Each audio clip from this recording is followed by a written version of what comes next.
ఓం నమో వెంకటేశాయ. తిరుమలలో చిరుజల్లులు. కొద్ది రోజులుగా వడగాల్పులు, ఉక్కపోతతో అల్లాడిపోతున్న ప్రజలకు కొంత ఊరట లభించింది. శనివారం సాయంత్రం ఉరుములు మెరుపులతో కూడిన చిరుజల్లులతో తిరుపతిలో కురిశాయి. ఉక్కపోతతో అల్లాడిపోతున్న ప్రజలకు ఉపశమనం. తిరుపతి జూన్ 1న కొద్ది రోజులుగా వడగాల్పులు, ఉక్కపోతతో ఉన్న ప్రజలకు ఉపశమనం కల్పించింది. ఎంతో సంతోషకరమైన విషయము. మరియు ఋతుపవనాల ప్రభావంతో రాత్రి 10 గంటల ప్రాంతంలో వాతావరణం ఒక్కసారిగా చల్లబడింది. ఉక్కపోతతో అల్లాడిపోతున్న వారికి ఉపశమనాన్ని కలిగించిన మరోవైపు ఆకాశంలో మిరుమిట్లు గొల్పే మెరుపులు, వాటి వెంటే పెద్ద శబ్దాలు చేస్తూ ఉరుములు ఒక్కింత భయాందోళనకు కలిగించాయి. పాకాల మండలంలో పాటు పలు ప్రాంతాల్లో ఉరుములు మెరుపులతో కూడిన వర్షం కురిసింది. ఇంకొక విషయం, తిరుమలలో కొనసాగుతున్న రద్దీ. శ్రీవారి సర్వదర్శనానికి 30 గంటల సమయం పడుతుంది. తిరుమలలో క్యూ లైన్లో తిరుమల భక్తుల రద్దీ కొనసాగుతూనే ఉంది. గత కొద్ది రోజులుగా భక్తుల రాక ఎక్కువ ఉండడంతో దర్శనానికి ఎక్కువ సమయం పడుతుంది. ఇక వీకెండ్స్లో అయితే భక్తుల రద్దీ మరీ ఎక్కువగా ఉంటుంది. వేసవి సెలవులు ఉండటంతో అన్ని రాష్ట్రాల నుంచి శ్రీవారి భక్తులు దర్శనానికి తరలి వస్తున్నారు. త్వరలోనే పిల్లలకు సెలవులు కూడా ముగియ ఉన్నాయి. దీంతో ఈలోపే తిరుమలకు వెళ్లేందుకు చాలామంది భక్తులు సిద్ధమవుతున్నారు. ఈ క్రమంలో గత 15 రోజులుగా తిరుమలలో భక్తుల రద్దీ అనూహ్యంగా పెరిగిపోయింది. తాజా పరిస్థితి చూస్తే అన్ని కంపార్ట్మెంట్లు కూడా భక్తులతో నిండిపోయి ఉన్నాయి. కంపార్ట్మెంట్లు అన్నీ నిండిపోవడంతో వెలుపల వరకు భక్తులు వేచి ఉన్నారు.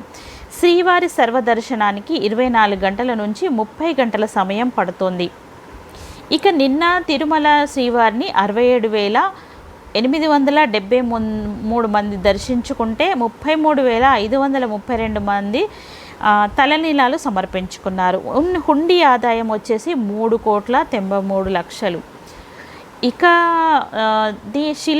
భక్తుల రద్దీ ఎలా ఉందంటే శిలాతోరణం వరకు భక్తులు బారులు తీరినట్లు పేర్కొంటున్నారు.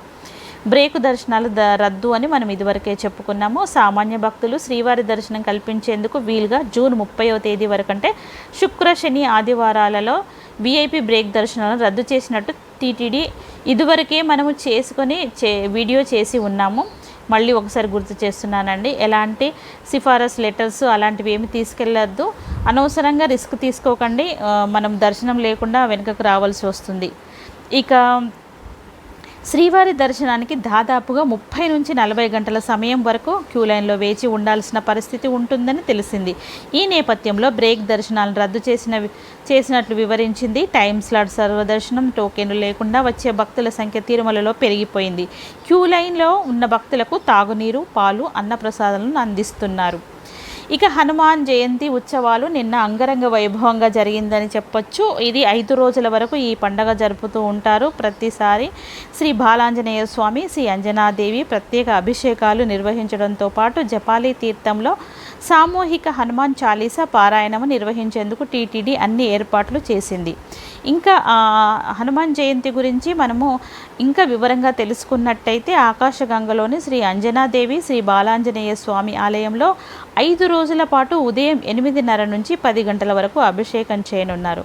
మొదటి రోజు 1న మల్లెపూలు, 2వ రోజు ఏమో తమలపాకులు, 3వ రోజు ఎర్రగన్నేరు మరియు కనకాంబరము, జూన్ 4న చామంతి మరియు చివరి రోజైన జూన్ 5న సింధూరంతో అభిషేకం చేస్తారు. ప్రతిరోజు మధ్యాహ్నం 2 నుంచి 3 గంటల మధ్య దాస సాహిత్య ప్రాజెక్ట్ ఆధ్వర్యంలో హనుమాన్ చాలీసా యొక్క సామూహిక పారాయణం నిర్వహించనున్నారు. జూన్ 1న హరికథ, జూన్ 2న అన్నమాచార్య ప్రాజెక్ట్ కళాకారులచే సంకీర్తనలు, జూన్ 3న పురంధర దాస సంకీర్తనలు, జూన్ 4న హిందూ ధర్మ ప్రచార పరిషత్ వారిచే భజన, జూన్ 5న అన్నమాచార్య ప్రాజెక్ట్ కళాకారులచే హరికథ గానం నిర్వహిస్తారు. ప్రతిరోజు సాయంత్రం 4 గంటల నుంచి 5 గంటల మధ్య ఎస్వి సంగీత నృత్య కళాశాల విద్యార్థులతో నృత్య కార్యక్రమాలు కూడా ఉంటాయి అన్నమాట. ఇంకొక విషయం ఏంటంటే యాదగిరి నరసన్న లడ్డుకు పెరిగిన డిమాండ్. దీని ప్రత్యేకత ఏంటి అంటే కలియుగ దైవం తిరుమల తిరుపతి శ్రీ వెంకటేశ్వర స్వామి అంటే గుర్తుకు వచ్చేది స్వామివారి లడ్డు ప్రసాదం. తిరుమల తిరుపతి లడ్డు తర్వాత రుచి శుచిలో భక్తులు ఎక్కువగా ఇష్టపడేది శ్రీ యాదాద్రి లక్ష్మీ నరసింహస్వామి లడ్డు ప్రసాదం. అయితే ఇప్పుడు మహిమాన్విత యాదగిరీశుడు లడ్డు ప్రసాదానికి బాగా డిమాండ్ పెరిగింది. ఏంటి అంటే కలియుగ దైవం తిరుమల తిరుపతి శ్రీ వెంకటేశ్వర స్వామి అంటే మనకు గుర్తొచ్చేది ఇదివరకు చెప్పుకున్నాము లడ్డు అని చెప్పేసి. ఈ యాదాద్రి నరసింహస్వామి లడ్డు ప్రసాదం అయితే ఇప్పుడు చాలా ప్రసాదానికి డిమాండ్ పెరిగిందనే చెప్పొచ్చు. ఇది విషయం ఏంటంటే ప్రపంచ ఆధ్యాత్మిక కేంద్రంగా విరజిల్లుతున్న మహిమానిత్వ స్వయంభూ యాదగిరిగుట్ట నరసింహస్వామి దర్శించుకునే భక్తులు రోజు రోజుకు పెరుగుతున్నారు. సాధారణంగా ప్రతిరోజు 30,000 మంది భక్తులు వారాంత సెలవు దినాల్లో 65,000కు పైగా దర్శించుకుంటున్నారు. ఏకశిఖర వారసుని దర్శించుకునే మొక్కులు చెల్లించుకొని భక్తులందరూ స్వామివారి లడ్డూ ప్రసాదాన్ని ఎంతో పవిత్రంగా భావిస్తున్నారు. స్వామివారికి లడ్డూ ప్రసాదాన్ని ఇంటికి తీసుకువెళ్ళడం ఆనవాయితీ. అయితే స్వామివారి ఆలయంలో ప్రసాదాల టోకెన్ల ప్రసాదాల పంపిణీ ఒకే చోట ఉండడంతో స్వామివారి లడ్డూ పులిహోర ప్రసాదాలు పొందేందుకు భక్తులు తీవ్ర ఇబ్బందులు పడుతున్నారు. ప్రసాద విక్రయశాల వద్ద రద్దీ ఎక్కువ ఉండడంతో చాలామంది భక్తులు ప్రసాదాలను కొనుగోలు చేయకుండానే వెనుతిరుగుతున్నారు.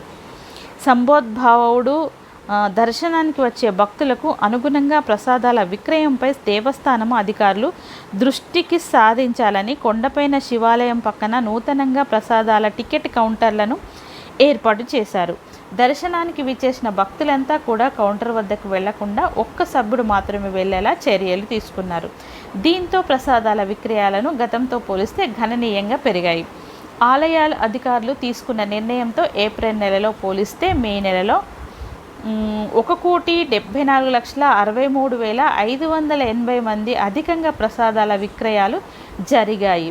ప్రసాదాల నాణ్యతపై కూడా అధికారులు ప్రత్యేక దృష్టి కేంద్రీకరించారు. ప్రసాదాల టోకెన్ల పంపిణీకి ప్రత్యేక కౌంటర్లు ఏర్పాటు చేయడంతో ఆదివారంతో ఇతర సెలవు దినాల్లో భక్తులకు ఎలాంటి ఇబ్బందులు తలెత్తడం లేదు.